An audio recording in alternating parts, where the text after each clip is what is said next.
మన వాక్య ధ్యానాంశమై మనందరము కూడా పరిశుద్ధ గ్రంథాలను తెరచి మత్తయి సువార్త 20వ అధ్యాయము 20వ వచనం. అప్పుడు జెబెదయి కుమారుల తల్లి తన కుమారులతో ఆయన యొద్దకు వచ్చి నమస్కారము చేసి ఒక మనవి చేయబోగా, నీవేమి కోరుచున్నావని ఆయన అడిగాను.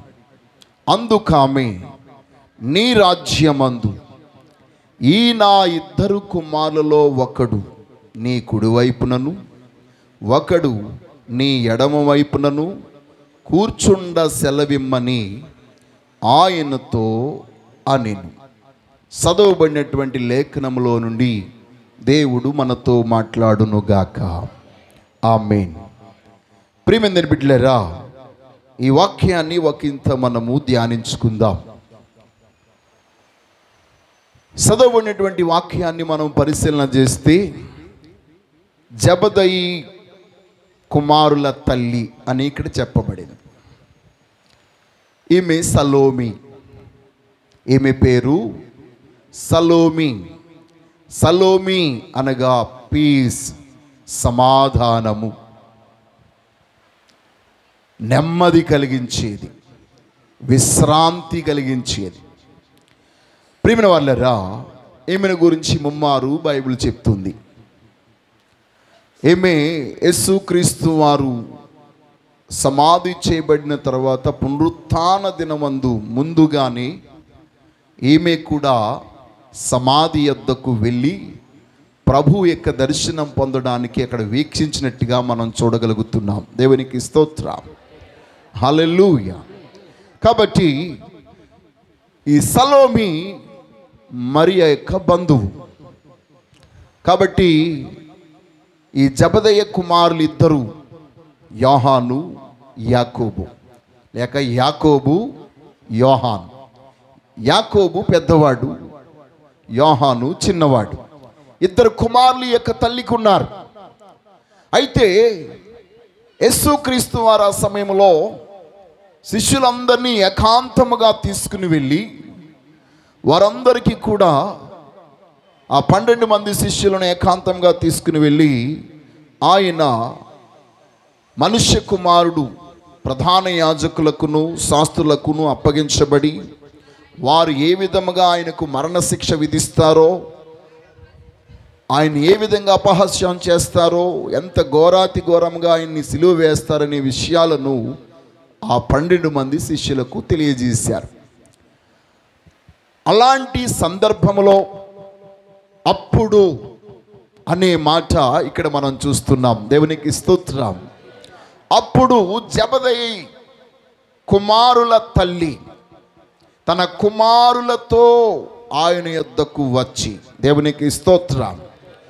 ప్రియమైన వాళ్ళరా, ఈనాడు ప్రతి తల్లిదండ్రులు, ప్రతి బిడ్డలు ఆలకించవలసిన విషయం. ఈ కుమారులు ఇద్దరు కూడా చిన్నవారంటారా? వీరు యేసయ్యకు శిష్యులు. అప్పటికి ఇంచుమించు 3.5 సంవత్సరాలు, ఇంచుమించు 3 సంవత్సరాలు పైబడి యేసయ్యకు శిష్యర్కం చేస్తూ ఉన్నారు. వాళ్ళు యేసయ్య యొక్క సమూహములో చేరి ఆయన యొక్క బృందములో చేర్చబడిన వారై అప్పటికే వారు దేవుని వరాలు, ఫలాలు పొందినటువంటి వారు. వారి ద్వారా దేవుడు అనేకమైన రోగాలను స్వస్థపరిచాడు, అనేకులకు విడుదల కలిగించాడు.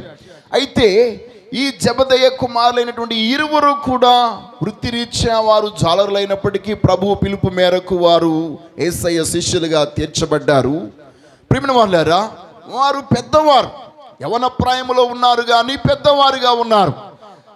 అలాంటి ఉన్నతమైనటువంటి యవన ప్రాయంలో ఉన్నటువంటి ఈ యొక్క బిడ్డలిద్దరు కూడా తల్లికి ఇంకా కుమారులుగానే ఉన్నారు. దేవునికి స్తోత్రం. హల్లెలూయా. ఆ యొక్క తల్లి చెప్పి చేతల్లో వారు ఎంత చక్కగా ఉన్నారో ఈ యొక్క లేఖనం మనకు బాగా తెలియజేస్తుంది. వారి యొక్క మనము వారు చెప్పుకోగలరు.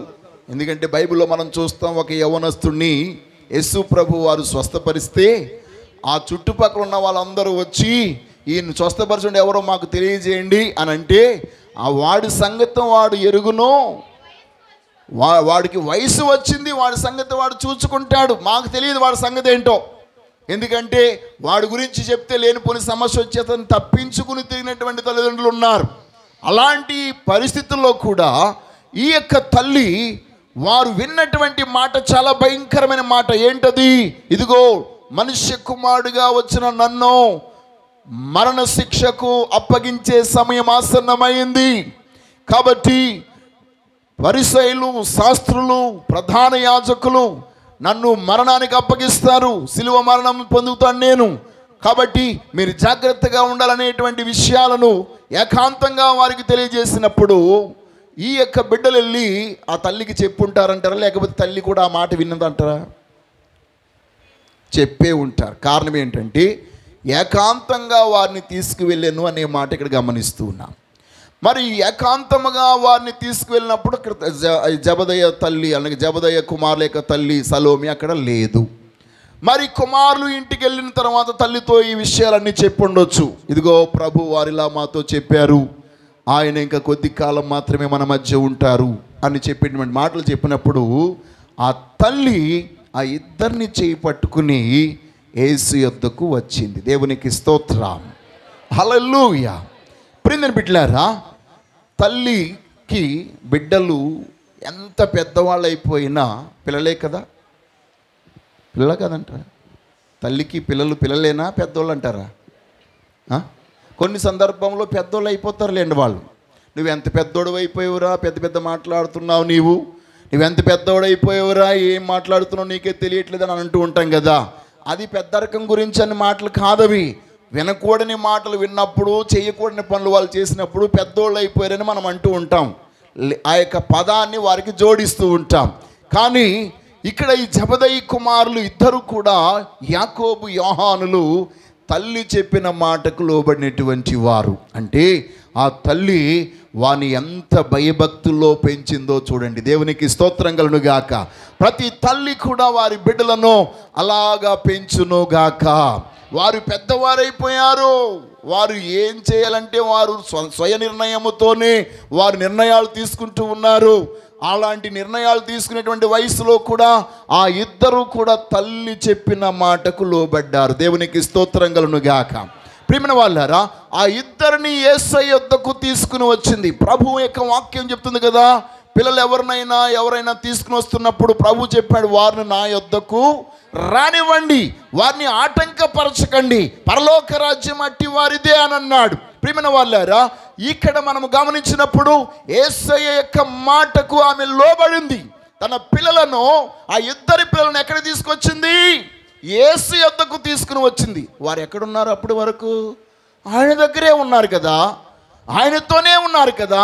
ఆయనతో భుజించారు, ఆయనతో నడిచారు, ఆయనతో వెళ్ళారు. వారు వెళ్ళిన చోటల్లో అద్భుతాలు చూశారు. అన్నీ ఆయనతోనే జరుగుతున్నాయి. కానీ మరలా ఆమె యేసు యొద్దకు వారిని తీసుకుని వచ్చింది. దేవునికి స్తోత్రం. ఈ రోజు మీ అందరికి నేను తెలియజేస్తున్నాను, మీరు పుట్టినప్పటి నుంచి మీ బిడ్డలను దేవుని సన్నిధికి తీసుకుని వస్తూనే ఉన్నారు. వారు దేవుని సన్నిధిలో ప్రార్థిస్తున్నారు, ఆరాధిస్తున్నారు, లేకపోతే దేవుని వాక్యం వింటున్నారు. అయితే వారు నిజముగా దేవుని వాక్యం వింటున్నారా లేదా, ఆరాధిస్తున్నారా లేదా, వారు దేవుని యొక్క భక్తిలో ఎదుగుతున్నారా లేదా అని మీరే మరలా పరిశీలించుకోవాల్సిన పరిస్థితి ఉంది. దేవునికి స్తోత్రం కలుగునుగాక. జబదయి కుమారుల యొక్క తల్లి అయితే అనుదినమో వారు ప్రభువుతో శిష్యరకం చేస్తున్నా అప్పుడప్పుడు వచ్చిరే జాగ్రత్తగా ఉంటున్నారా, ఆయన మాటకు లోబడుతున్నారా, ఆయనకు విధేయులుగా ఉంటున్నారా, ఆయనకు వ్యతిరేకంగా ఏదైనా చేస్తున్నారా అని ప్రతిరోజు వారికి బోధించింది. నేను అనుకుంటున్నాను, ఇంతమంది శిష్యులు ఉన్నారు కానీ ఏ తల్లి ఎంత కేర్ తీసుకోలేదండి. అవునంటారు కాదంటారా? ఈమె మాత్రము బిడ్డల విషయంలో చాలా గొప్ప కేర్ తీసుకుంది. ఆమె ప్రభు యొద్దకు మరలా వస్తూనే ఉన్నట్టుగా మనం చూస్తున్నాం. దేవునికి స్తోత్రం, హల్లెలూయా, హల్లెలూయా. రెండవదిగా మనం చూస్తే ఆమె ఆరాధన సంబంధమైన మనస్సు కలిగినటువంటిది. దేవునికి స్తోత్రం. చూడండి, ఇక్కడ లేఖన భాగంలో మనం చూస్తాం, ఆమె వచ్చి నమస్కారము చేసి, దేవునికి స్తోత్రం కలుగునుగాక. ప్రియమైన వాళ్ళారా, ఈమె ప్రభువునకు నమస్కారము చేసింది. అంటే ఆమె చిన్ననాటి నుండి నేర్చుకున్నటువంటి ఆ యొక్క భక్తి, ఆ యొక్క విశ్వాసం, ఆమెకున్నటువంటి ఆ యొక్క ఆరాధనా భావం ఇక్కడ మనకి వ్యక్తపరచబడుతుంది. ప్రియమైన బిడ్డలారా, ప్రతి తల్లి తన బిడ్డలకు ఉన్నతమైన భవిష్యత్తు కావాలన్నప్పుడు ఎవరి దగ్గర పెడితే అక్కడ అడగకూడదు, ఎవరి దగ్గర పెడితే వాళ్ళ దగ్గర నమస్కారాలు చేయకూడదు. నమస్కారం ఎవరికి చేయాలో వారికే చేయాలి. దేవునికి స్తోత్రం. ఎందుకంటే ఈమె ప్రభువును గురించి ఎరిగి ఉన్నది. ఆయన ప్రభువులకు ప్రభువు, రాజులకు రాజు. ఆయన సమస్త కార్యములు చేయడానికి శక్తిమంతుడు. కాబట్టి నా బిడ్డల యొక్క భవిష్యత్తు ఉన్నతంగా ఉండాలి అని అంటే నేను ఆయన దగ్గరే నమస్కరించాలి, ఆయనకే మ్రొక్కాలి. ఆయనే నా పరిస్థితిని మార్చగలవాడు, నా బిడ్డలకు ఉన్నతమైనటువంటి భవిష్యత్తుని ఇవ్వగలవాడు. కాబట్టి ప్రియమైనటువంటి తల్లులారా, తండ్రులారా, ఈరోజు మనమందరము మన బిడ్డల భవిష్యత్తు కొరకై ప్రభు సముఖములో నమస్కరింతుముగాక. ఆయన సముఖంలో మోకాళ్ళు ఊని ఆ గొప్ప దేవుని వేడుకొందుముగాక. ఇంగ్లీష్లో మనం చూస్తే ఇక్కడ నమస్కారం అనే మాట ఉంది. మనకి అది నమస్కారం అంటే ఇలాగ అన్నట్టుగా కాదు. ఇంగ్లీష్లో మనం చూస్తే షీ వాజ్ నీల్ డౌన్. ఆమె మోకాళ్ళుని ప్రభువుకు నమస్కారము చేసింది. దేవునికి స్తోత్రం. ఏ రోజు ఇంతవరకు నీ బిడ్డ విషయమై నువ్వు మోకాళ్ళు ఊనకపోయి ఉంటే ఈరోజు ప్రభు సముఖంలో నీ బిడ్డల విషయమై మోకాళ్ళు నీ ప్రార్థన చేయుదువుగాక. హల్లెలూయా, హల్లెలూయా. ఈ యొక్క తల్లి గొప్ప విశ్వాసము కలిగినటువంటిది, గొప్ప నమ్మకము కలిగినటువంటిది, గొప్ప ఆసక్తితో కూడినటువంటిదిగా మనకి కనబడుతుంది. అందుకొరకే ఆమె నమస్కరించి ఇలాగూ మనవి చేసింది. దేవునికి స్తోత్రం. ఒక మనవి అడుగగా అంటే ఈమె ప్రభు దగ్గర ప్రార్థన చేస్తుంది, ప్రభువుని వేడుకుంటుంది. ప్రభువుకు మాత్రమే తన సమస్యను చెప్పుకోవడానికి వచ్చింది. తన హృదయంలో ఉన్న కోరిక, తన హృదయంలో ఉన్న ఆశ. ప్రియమైన బిడ్డలారా, ఎవరికి చెప్పినా వారు ఎగతాళి చేస్తారు. ఎవరికి చెప్పినా వారు ఇది పిచ్చి పట్టింది ఈవిడికి, ఏదేదో కోరుకుంటుంది. వీళ్ళు చూస్తే ఇలాగున్నారు, ఆవిడ కోరికలు చూస్తే ఎక్కడో ఉన్నాయి, ఇది ఏమి పొంతన లేదు అనుకుంటూ ఉంటారు. కానీ ప్రియమైన బిడ్డలారా, ఈమె ప్రభు యొద్దకు వచ్చి మోకరించి ఆయనకి తన మనవిని వివరిస్తుంది. దేవునికి స్తోత్రం. ప్రియ తల్లులారా, తండ్రులారా, మీ బిడ్డల విషయమైన మనవి ప్రభువుకి మీరు తెలియజేయండి. దేవునికి స్తోత్రం కలుగునుగాక. అది ఆత్మ సంబంధమైనటువంటి ఒక ఉన్నతమైన క్రమం, ఒక కార్యక్రమం. కాబట్టి ఈరోజు ఆత్మ సంబంధమైనటువంటి క్రియ నువ్వు చేయగలగాలంటే ఆ సర్వశక్తుల జీవం గల దేవుని యొక్క సముఖంలో నీవు మోకరించి ఆయనకు మాత్రమే వినబడినట్లు, ఆయనకు మాత్రమే నీ అవసరతను తెలియజేయి. ప్రభువా, నా బిడ్డల విషయం, నా యొక్క బిడ్డల విషయం ఈ విధంగా ఉంది, కాబట్టి నేనేం చేయాలి నైనా అని ప్రభువుకి నమస్కరించి ప్రభు దగ్గరే ఆ వేడుకో. నీ బిడ్డల యొక్క విషయంలో ఎన్ని సమస్యలు ఉండొచ్చు, వాటికి నువ్వు లొంగిపోయి దేవునికి నువ్వు దూరం కావద్దు. నీవు లొంగవలసింది ప్రభువుకు మాత్రమే, నీవు మోకరించవలసింది ప్రభు సముఖంలో మాత్రమే. నీ మనవులు ప్రభువుకు మాత్రమే అప్పగించాలి. ఎందుకంటే ఈ జబదయి కుమారులు మామూలు కాదండి, వీళ్ళంటేనే ఉరుములు. దేవునికి స్తోత్రం. జబదయి కుమారులు అంటేనే ఉరుములు మెరుపులట. అంటే మామూలుగా కాదు, మాటకి ఒక్క నిమిషంలో షార్ట్ టెంపర్ అన్నమాట. ఏ టెంపర్ అండి? ఏ టెంపరు? Short temper. సడన్గా వచ్చేస్తుంది కోపం. ఆ కోపం వచ్చినప్పుడు ఏం మాట్లాడతారో కూడా వారికి తెలియదు. ప్రభువా, వీళ్ళని చంపేయాలి నాయన, వీళ్ళని కాల్చేయాలి నాన్న, వీళ్ళని ఉండకుండా, భూమి మీద ఉండకుండా. ఒక్కసారి మాకు ఆ వరం, ఇన్ని వరాలు ఇచ్చే కానీ ఆ వరం ఇవ్వలేదు మాకు. స్వస్థపరిచే వరం ఇచ్చావు, బాగు చేసే వరం ఇచ్చావు, కానీ నాశనం చేసే వరం ఇవ్వలేదు. ఆ వరం ఇవి ప్రభు అని అడుగుతున్నారు. ఎవరు అడగలేని ప్రార్థన చేస్తున్నారు వీళ్ళు. దేవునికి స్తోత్రం కలుగునుగా. వీళ్ళు తక్కువ వాళ్ళు కాదండి. అంటే నేను అనుకుంటే వీళ్ళ కుటుంబం అంతా కూడా దేవుని డిఫరెంట్ విషయాలు అడిగే కుటుంబం. దేవునికి స్తోత్రం. ఎవ్వరు అడగలేనివి అడుగుతుంటారు వీళ్ళు. అమ్మ అంతే, పిల్లలు అంతే. అమ్మేమో ఎవరు అడగలేని కోరిక అడిగింది, పిల్లలు కూడా ఎవ్వరు అడగలేనటువంటి వరం అడిగారు. ప్రభువా, ఒక్కసారి నువ్వు మాటి, నీకు వ్యతిరేకంగా అక్కడ ఎవరో పని చేస్తున్నారు, వాళ్ళని ఒక్కసారి అగ్ని పెట్టి వచ్చేస్తాం, ఏలియాలాగా మాకు ఆత్మీయ ఏలియాలాగా వరం ఇమ్మంటున్నారు. దేవునికి స్తోత్రం కలుగునుగా. హల్లెలూయా. ఉరిమెడివారు వెంటనే టెంపర్గా అయిపోతారు, వెంటనే కోపం అయిపోతారు, వెంటనే ఉద్రేకానికి గురి అయిపోతూ ఉంటారు, వెంటనే పరిష్కారం అయిపోవాలి వాళ్ళకి. కానీ ప్రియమైన వాళ్ళరా, ఈ తల్లి ఒక మనవి అడిగింది. ఆయన ఏమో మరణిస్తానని చెప్పాడు, ప్రధానులు, యాజకులు, పరిసయ్యులు, శాస్త్రులు అందరూ నన్ను మరణానికి అప్పగిస్తారని చెప్తే ఈమెమో ఏమడుగుతుంది? ఆమె ప్రభువు ఆమెను గురించి విని ఆమె యొక్క ఇంటెన్షన్ ఎరిగి ఆమె ఆలోచన ఎరిగిన వాడైన అంటున్నాడు. అందుకు ఆమె దానికి ముందు ప్రభు ఏమో నీకేమి కోరుచున్నావు, నీవేమి కోరుచున్నావని ఆయన అడిగాను. అమ్మా నీకేం కావాలి? What is your desire? నీ కోరిక ఏంటి? నీ కోరిక ఏంటో మాతో చెప్పు అని ప్రభు అడుగుతున్నాడు. ప్రియమైన బిడ్డలారా, చాలా సందర్భాల్లో మనం చూస్తే యేసు ప్రభు వారు చాలామందిని మాట అడిగాడు. నీవేమి కోరుచున్నావు? నీకేం కావాలి? నేను నీకేం చెయ్యాలి? భర్తిమైన అడిగాడు, నేను నీకేమి చేయగోరుచున్నావు? దేవునికి స్తోత్రం. ఇంకా చాలామందిని అడిగాడు, నీకేం కావాలి అని. ఇక్కడ కూడా జెబెదయి కుమారుల యొక్క తల్లిని అనగా సలోమిని కూడా అడుగుతున్నాడు, నేను నీకేమి చేయగోరుచున్నావు? దేవునికి స్తోత్రం. ప్రియమైన బిడ్డలారా, ప్రభు యొద్దకు మనము వచ్చినప్పుడు, ప్రభుని మనవి అడిగినప్పుడు నిశ్చయముగా మనందరినీ ఆయన కూడా ఇదే మాట అడుగుచున్నాడు. దేవునికి స్తోత్రం.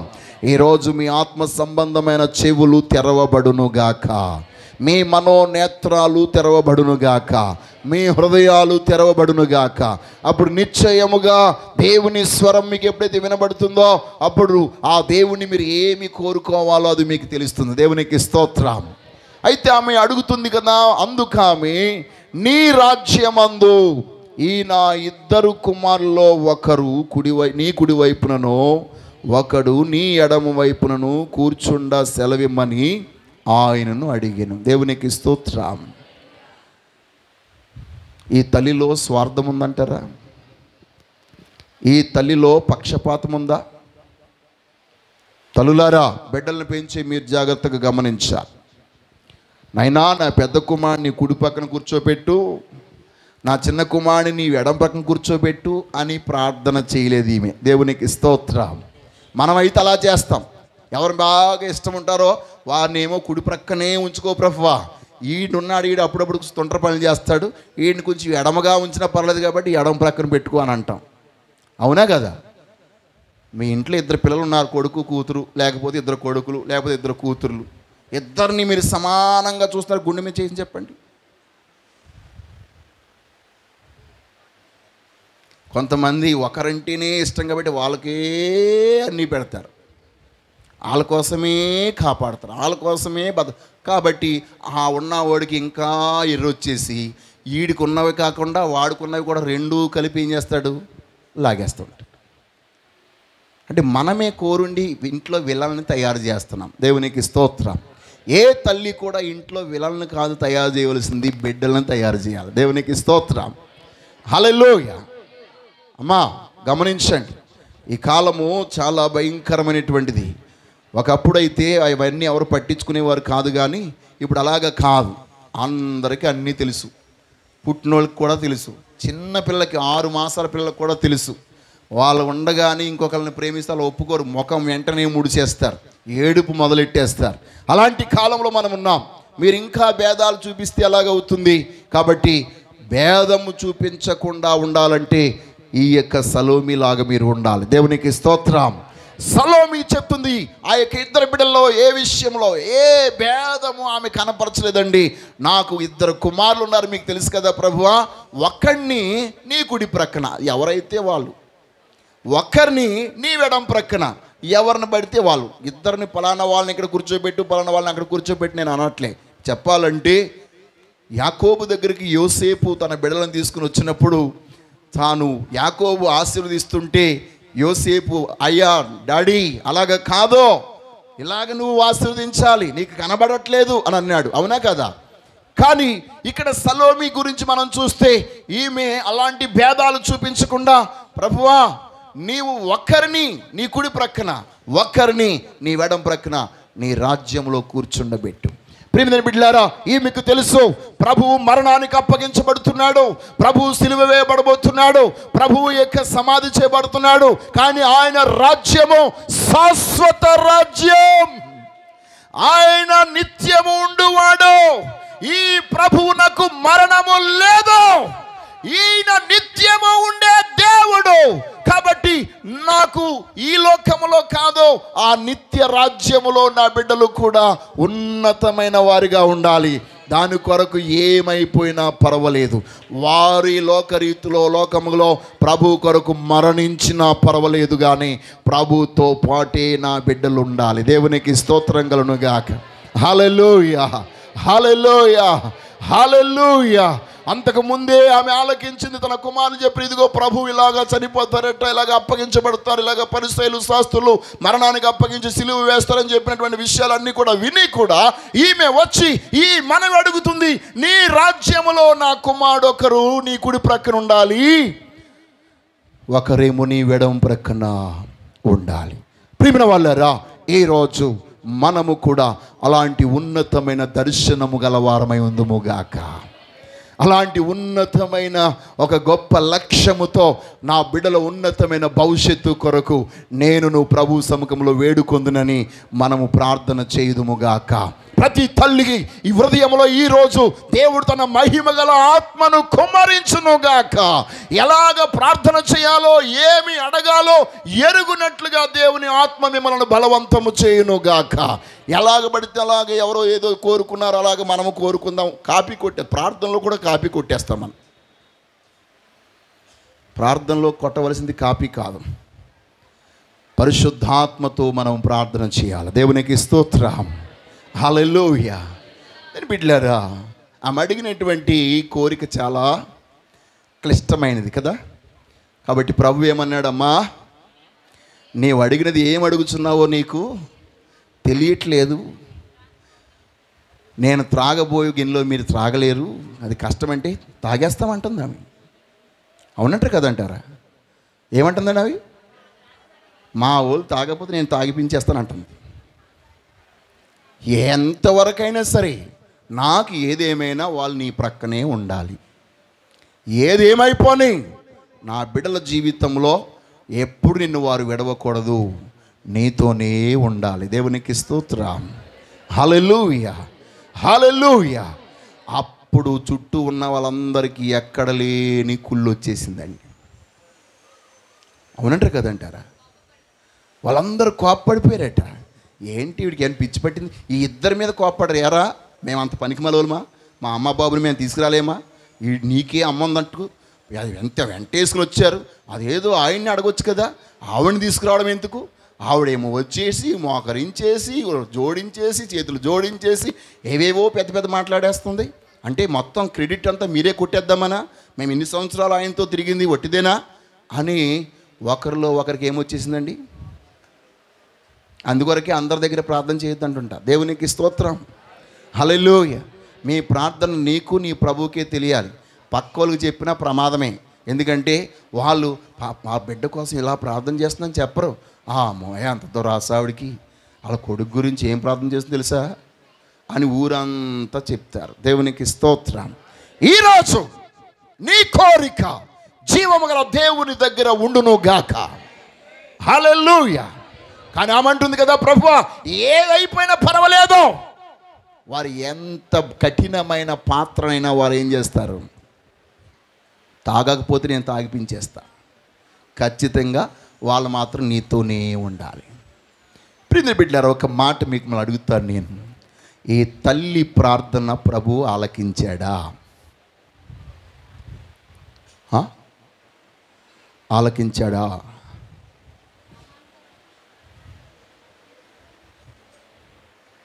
అక్కడ చెప్తే ఉన్న వాళ్ళందరికీ కౌంట్ డౌన్ స్టార్ట్ అయిపోద్దని ప్రభువుకు తెలుసు. కాబట్టి ఆయన ఏమన్నాడు, అది నా దగ్గర లేదమ్మా. మరి అదే ప్రభువారు ఏమన్నారు, నీ తండ్రిని చూపించు ప్రభు అని అంటే నేనే తండ్రిని, నన్ను చూస్తున్నారు కదా అని అన్నాడు కదా. మరి ఇక్కడేంటి, నా చేతిలో లేదు, అన్నీ తండ్రి చేతిలోనే ఉన్నాయి అంటున్నాడు. అంటే వీళ్ళందరి నోళ్ళు మూయించడానికి. ఎప్పుడు గ్రాండ్ చేసేసాడు అనుకోండి, వీళ్ళందరూ తీసుకొచ్చేస్తారు. వెళ్ళి అయిపోయిన తర్వాత తీసుకురావడం కాదండి, ముందుగా మీకు ఆలోచన పుట్టాలి. దేవునికి స్తోత్రం, హల్లెలూయా. కాబట్టి ఇప్పుడు బిడ్డలారా, నేను అంటాను, తర్వాత కాలంలో దేవుడు ఆమె ప్రార్థన విన్నాడు. దేవునికి స్తోత్రం. అందుకొరకేననుకుంటా యోహాను పద్మాసు దీపములో ఆత్మవయసుడైనప్పుడు ఆ ప్రియుడైనటువంటి యోహాను ఇక్కడికి ఎక్కి రమ్మో, నా సింహాసనం యొద్దకు ఎక్కి రమ్మో అని దేవుడు యోహాన్ని పిలిచాడు. దేవునికి స్తోత్రం కలుగునుగాక. మనము నమ్మిన వారందరము చప్పట్లు కొట్టి దేవుని మహిమ పరుద్దాము. ప్రియ బిడ్డలారా, ఇప్పుడు ఒకవేళ నీ ప్రార్థన విననట్టుగా ఉండొచ్చేమో, కానీ సమయం వచ్చినప్పుడు దేవుడు ఖచ్చితంగా, అందుకొరకే అందరికంటే ముందు ఈ యొక్క తల్లి యొక్క ప్రార్థన బట్టి యాకోబే హతసాక్షిగా మారాడు. ఈ తల్లి యొక్క మొదటి బిడ్డ రంపము చేత కోయబడ్డాడు. హేరోదు ఖడ్గము చేత తను చంపించేశాడు. అపోస్తుల కార్యములు 12వ అధ్యాయంలో మనం చూస్తాం. భయంకరమైనటువంటి మరణానికి తాను, అంటే తను అన్నాడు కదా, ఏ పాత్రనైనా నేను త్రాగగలను అని. ప్రభువు కొరకు వారిరువురు కూడా ఎంత శ్రమనైనా ఎంత హింసనైనా అనుభవించడానికి తమ్మును తాము సిద్ధపరచుకున్నారు. దేవునికి స్తోత్రం. కాబట్టి ప్రియమైన వాళ్ళారా, ఈరోజు ప్రతి తల్లిదండ్రులు వారి బిడ్డలను అలాగా పెంచుటకు దేవుడు తన అభిషేకమునిచ్చును గాక. ఎందుకంటే మన శక్తి చాలదు, మన జ్ఞానం చాలదు, మన యొక్క ప్రయత్నాలు సరిపోవు, మనము బలహీనులం, మనలో ఏ విధమైనటువంటి మన యొక్క శక్తి సరిపోవట్లేదు. కాబట్టి ఈరోజు సర్వశక్తుల దేవాది దేవుడు తన పరిశుద్ధాత్మ చేత ఈరోజు తన మహిమాత్మను ప్రతి తల్లిదండ్రుల మీద కుమ్మరించును గాక. మన బిడ్డలను మళ్లించగలిగే, వాళ్ళని శాంతింపచేయగలిగే, ఆ ఉరిమేటువంటి వారిని కూడా, సలోమి అంటే ఏమని చెప్పాను నేను, శాంతి, పీస్. వీళ్ళేమో ఉరుములు, ఆయనేమో మెరుపులు. ఈ మాత్రం ఎంత పేషెంట్ అండి. మీరు గమనించండి, యేసు ప్రభు వారు ఆమె ముఖం మీదే ఇది నా చేతుల్లో లేదు అని అంటే, నీవు నేనైతే ఏం చేస్తామండి?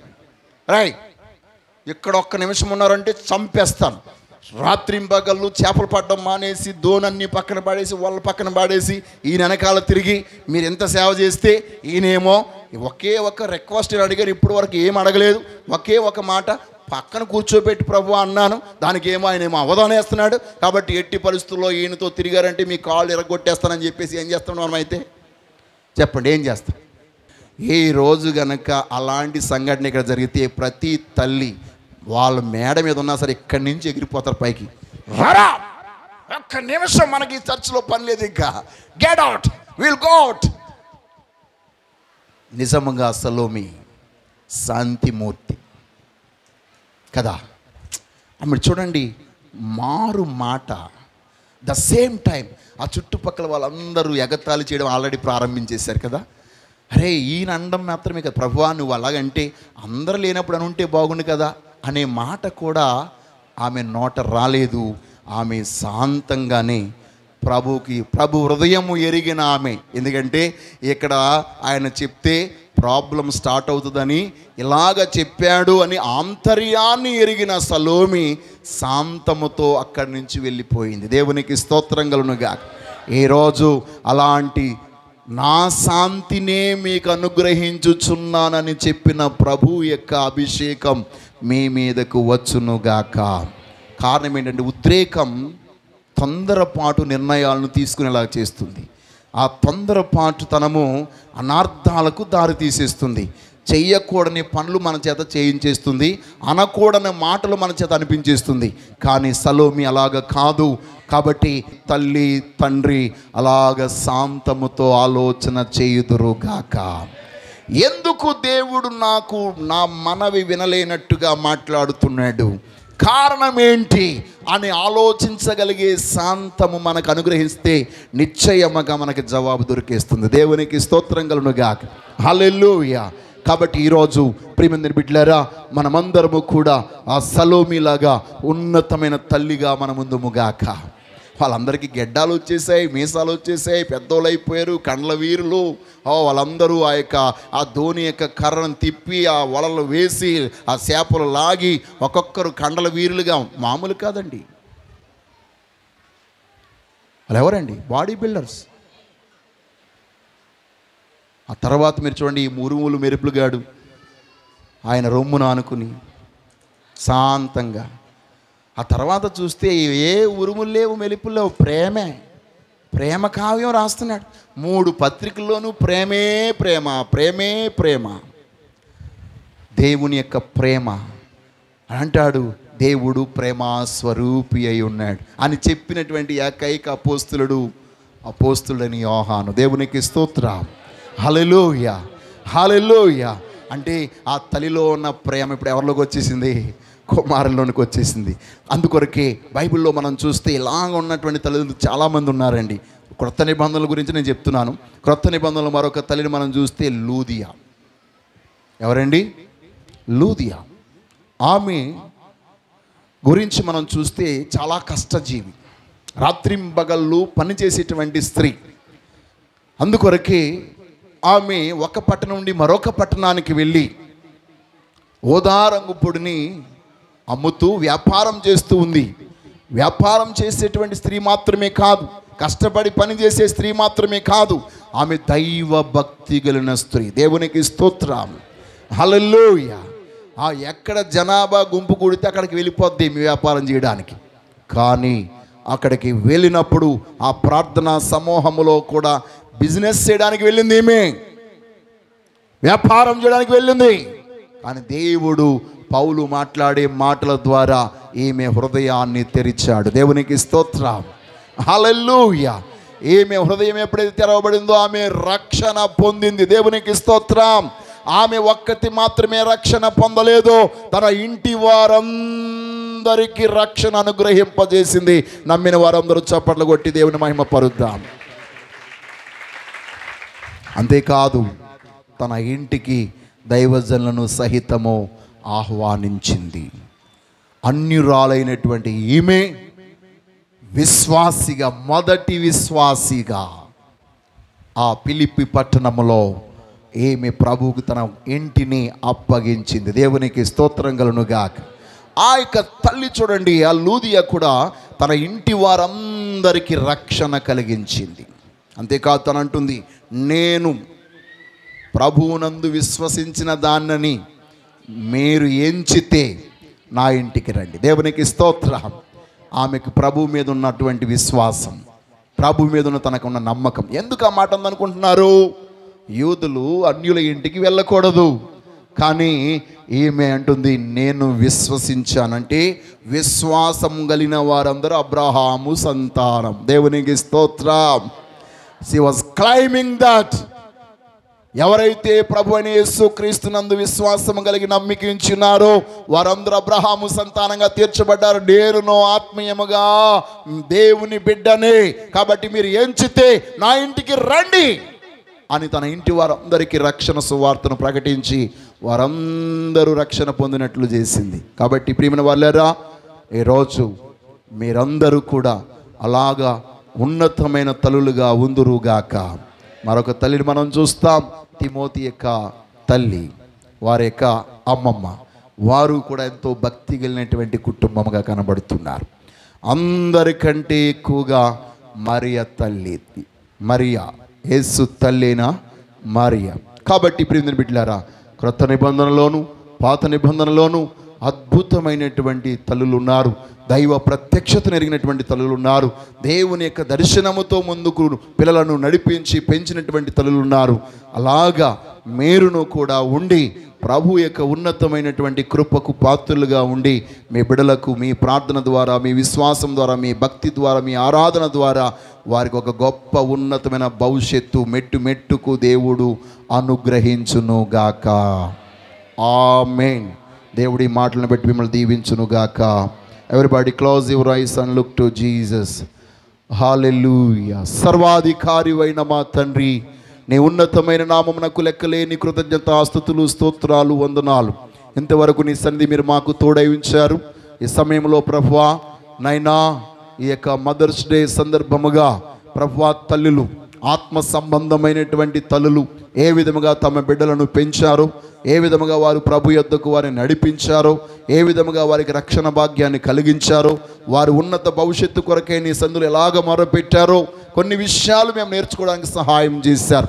ఈ సమయంలో వచ్చిన బిడ్డలందరినీ మీరు దర్శించి ప్రతి తల్లిని మీరు జ్ఞాపకం చేసుకుని, ప్రతి తండ్రిని మీరు జ్ఞాపకం చేసుకుని, నీ ఉన్నతమైన అభిషేకముతో నింపబడిన వారై నీ కృపకు వారు పాత్రులగునట్లు సహాయము చేసి మహిమ మీరే పొందమని యేసుక్రీస్తు నామములో ప్రార్థిస్తున్నాము తండ్రి. ఆమేన్. ఆమేన్.